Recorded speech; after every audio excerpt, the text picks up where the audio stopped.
Hi guys, I am VS Bharathi. இன்னைக்கு நம்ம என்னெல்லாம் நடந்திருக்கு அப்படின்னு எல்லாத்தையும் சுருக்கமா ஒரு 10 நிமிஷத்துக்குள்ள பார்க்க போறோம். ஸோ வாங்க வீடியோக்குள்ள போகலாம்.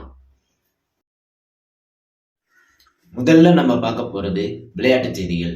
ஏன் நம்ம விளையாட்டு செய்திகளை பார்க்க போறோம் அப்படின்னா, நமக்கு உடல்ல இருக்கிற ஆரோக்கியம் தான் ஃபர்ஸ்ட் முக்கியம், புத்துணர்ச்சி தான் செகண்ட் முக்கியம். இந்த மாதிரி ஏகப்பட்ட காரணங்கள் இருக்கிறதுனால நம்ம உடம்ப பார்க்கணும், நம்ம உடம்ப மெயின்டைன் பண்ணணும் அப்படின்ற காரணங்களுக்காக மட்டும்தான் நம்ம ஃபர்ஸ்ட் விளையாட்டு செய்திகளை பார்க்க போறோம். விளையாட்டு செய்திகள் விளையாட்டு செய்திகளை பொறுத்தவரைய இன்னைக்கு சிம்பாப்வே அணியும் இந்தியாவும் சென்னையில மோத இருக்காங்க. T20 மேட்சை பொறுத்தவரைய இந்தியா அரையிறுதிக்கு முன்னேறாதா அப்படின்ற போட்டிக்கு இந்த போட்டி ஒரு முக்கியமான பதிலா இருக்கும். அடுத்ததா இலங்கை வெளியேற்றம். நேற்று நடந்த போட்டியில நியூசிலாந்து அணி இலங்கையை வென்று 61 ரன்கள் வித்தியாசத்துல வெற்றி பெற்று இருக்காங்க. இதன் மூலம் இலங்கை அணி T20 உலகக்கோப்பை தொடரிலிருந்து அதிகாரப்பூர்வமா வெளியே போயிருக்காங்க. ICC தரவரிசை பட்டியல்ல புதுசா T20 தரவரிசையில இந்திய வீரர்கள் ஆதிக்கம் செலுத்துறாங்க. அதுல அபிஷேக் சர்மா மற்றும் வருண் சக்கரவர்த்தி முதலிடத்துல இருக்காங்க. நம்ம பும்ரா 8வது இடத்துக்கு முன்னேறி இருக்காரு. அடுத்ததா ஐபிஎல் அப்டேட்டை பொறுத்தவரைய இங்கிலாந்து கேப்டன் ஹாரிக் புரூக் என்பவர் IPL இருந்து 2 ஆண்டுகள் விளையாட தடை செய்யப்பட்டிருக்காங்க. கால்பந்து போட்டியை பொறுத்தவரைய 2026 உலகக்கோப்பையில் அடுத்த ஆண்டு நடைபெற உள்ள உலகக்கோப்பை கால்பந்து போட்டிக்கு நார்வே அணி 28 ஆண்டுகளுக்கு பிறகு தகுதி பெற்று இருக்கிறதா தகவல். இத்தாலியை வீழ்த்தி அவங்க இந்த சாதனையை படைச்சிருக்காங்க. அடுத்தது தேசிய அளவிலான சீனியர்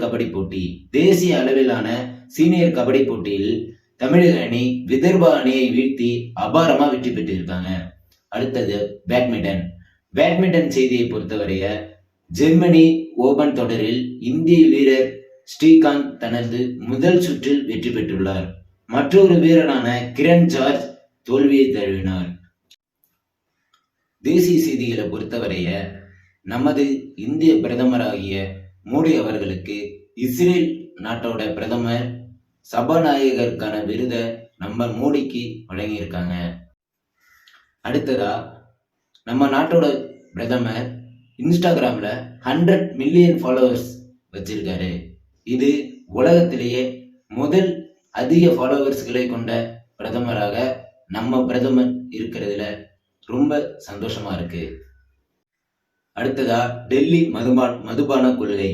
டெல்லி அரசு தற்போதைய மதுபான கொள்கையை 2026 to 2027 நிதியாண்டிற்கு நீட்டித்துள்ளது.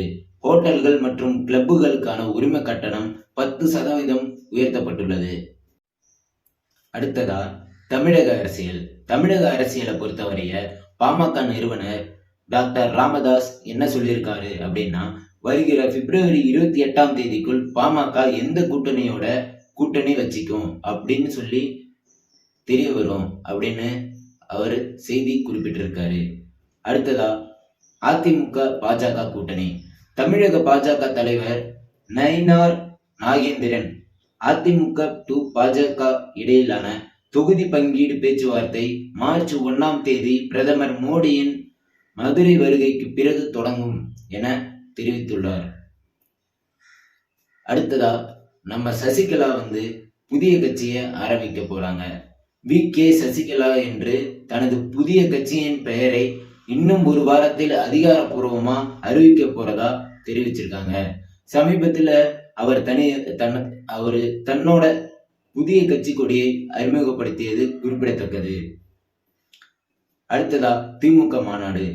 மார்ச் 9 திருச்சியில் நடைபெற உள்ள பிரம்மாண்ட திமுக மாநாட்டுல நிர்வாகிகள் மாநாடு வரவிருக்கும். தேர்தலுக்கான முக்கிய திருப்பு முனையா இருக்கும் என KN நேரு அறிவிச்சிருக்காரு. அடுத்ததா சர்வதேச செய்திகள்.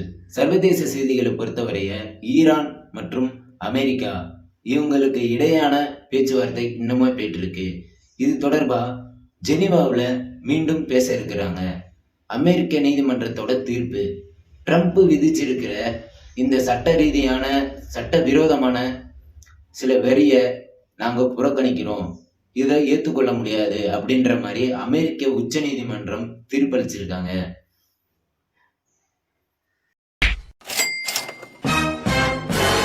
அடுத்ததா வானிலை சம்பந்தப்பட்ட செய்திகள். வானிலை செய்திகளை பொறுத்தவரைய இப்போது உலக செய்திகளை பத்தி பார்ப்போம். அமெரிக்காவின் மத்திய பகுதி மற்றும் தெற்கு பகுதிகளில் கடுமையான பனிப்பொழிவு இருக்கும் அப்படின்னு சொல்லியிருக்காங்க. இது புயல் எச்சரிக்கையா மாறுறதுக்கும் வாய்ப்பு இருக்கு அப்படின்னு சொல்லியிருக்காங்க. சில இடங்கள்ல வெப்பநிலை 30 டிகிரி ஃபாரன்ஹீட்டுக்கும் குறைவா இருக்கிற மாதிரி சொல்லியிருக்காங்க. குறையவும் வாய்ப்பு இருக்கிற மாதிரி சொல்லியிருக்காங்க. அடுத்தது ஐரோப்பா. வடக்கு ஐரோப்பிய நாடுகளான நார்வே, ஸ்வீடன் மற்றும் பின்லாந்து ஆர்டிக் பகுதிகளில் இருக்கிற நிறைய இடங்கள்ல குளிர்காற்று காரணமா கடுமையான குளிர் அங்க ஏற்படும் அப்படின்னு சொல்லியிருக்காங்க. அடுத்தது ஆப்பிரிக்கா. மொசாம்பிக் மற்றும் ஜிம்பாப்வேவின் சில பகுதிகளை வறண்ட வானிலை மற்றும் நிலவும் சாம்பியா மற்றும் தான்சானியா போன்ற இடங்கள்ல கனமழை பெஞ்சாலும் அந்த ஜிம்பாப்வேவின் முக்கிய இடங்கள்ல வறண்ட வானிலை மட்டுமே நிலவும் அப்படின்ற மாதிரி சொல்லியிருக்காங்க. அடுத்ததா ஜப்பான். வழக்கத்திற்கு மாறாக இந்த வாரமும் ஜப்பான்ல வசந்த காலத்தை போன்ற மிதமான வெப்பமும் ஆங்காங்கே பனிப்பொழிவும் இருக்கும் அப்படின்ற மாதிரி சொல்லப்படுது. இது ஜப்பானை பொறுத்தவரைய மிகப்பெரிய அளவுல எந்தவித பாதிப்பும் ஏற்படுத்தாது.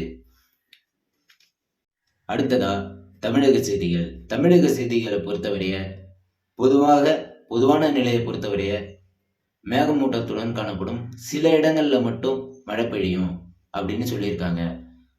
ஒரு சில இடத்துல 33 டிகிரி செல்சியஸுக்கும் குறைந்தபட்ச வெப்பநிலையும் 23 டிகிரி செல்சியஸாகவும் மீண்டும் குறையறதுக்கும் வாய்ப்பு இருக்கு அப்படின்னு சொல்லியிருக்காங்க. தென் தமிழக மாவட்டங்களில் ஒரு சில இடங்கள்ல கனமழையும் மிக கனமழையும் பெய்யறதுக்கு வாய்ப்பு இருக்கு அப்படின்னு சொல்லியிருக்காங்க. சென்னையை பொறுத்தவரைய இன்னைக்கு வானம் தெளிவா இருக்கும். அதிகபட்சமா 30 to 31 டிகிரி செல்சியஸ் வரை வெயில் இருக்கும் அப்படின்னு சொல்லியிருக்காங்க. இது கிரிக்கெட் போட்டி நடைபெற உள்ள நிலையில் இன்னைக்கு மழைக்கான வாய்ப்பு இருக்கா அப்படின்னு கேட்டா 100% ரொம்ப கம்மி தான். அதனால சேஃபா நீங்க போய் மேட்சை பார்த்துட்டு வர்றதுக்கு இது ஒரு முக்கியமான காலநிலையா இருக்கு. அடுத்ததா ஈரோடு. தமிழகத்திலேயே அதிகபட்சமா ஈரோடு போன்ற உள் மாவட்டங்கள்ல வெப்பநிலை அதிகமா இருக்கு. அதாவது அரியலூர் சம்பந்தப்பட்ட சில உள் மாவட்டங்கள்ல எல்லா இடத்துலையுமே வெப்பநிலை கடுமையா இருக்கும்.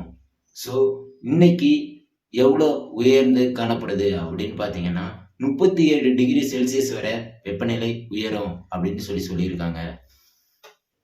ஸோ வானிலை நிலவரத்தை பத்தி நம்ம பார்த்தாச்சு. அடுத்ததா கொள்ளை சம்பந்தப்பட்ட செய்திகளை பத்தி பார்ப்போம் வாங்க. அடுத்ததா கொலை மற்றும் கொள்ளை சம்பந்தப்பட்ட வழக்கு. கொலை மற்றும் கொள்ளை சம்பந்தப்பட்ட வழக்குல புதுச்சேரியிலிருந்து ஒரு பிரபல ரவுடிய 10 பேர் வெட்டி கொண்டு இருக்காங்க.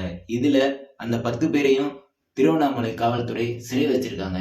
இது எந்த சிறைச்சாலை அப்படின்னா வேலூர் சிறைச்சாலை. அடுத்தது ஆட்டோ ஓட்டுநர் கொலை. கடந்த சில மாதங்களுக்கு முன்பு சேலத்தில் ஆட்டோ ஓட்டுநர் ஒருவரை உருட்டுக்கட்டையாலே அடிச்சு கொலை பண்ணியிருக்காங்க. அந்த 4 பேருக்குமே இப்போ ஆயுள் தண்டனை கிடைச்சிருக்கு. அடுத்து சாலை மறியல். தமிழகத்தின் சில பகுதிகளில் சட்ட ஒழுங்கு சீர்குலைந்து இருக்கிறதா சொல்லி சாலை மறியல் ஏற்பட்டு இருக்கு. அடுத்தது தேசிய செய்திகள். தேசிய செய்திகளை பொறுத்தவரைய டெல்லியில் படுகொலை. டெல்லியில் தாய் மற்றும் குழந்தைகள் கழுத்தறுக்கப்பட்ட நிலையில் சடலமாக கண்டெடுக்கப்பட்டுள்ளனர். இது அவங்களோட கணவர் தான் பண்ணியிருப்பாரு அப்படின்னு சொல்லி போலீஸ் சந்தேகப்படுறாங்க.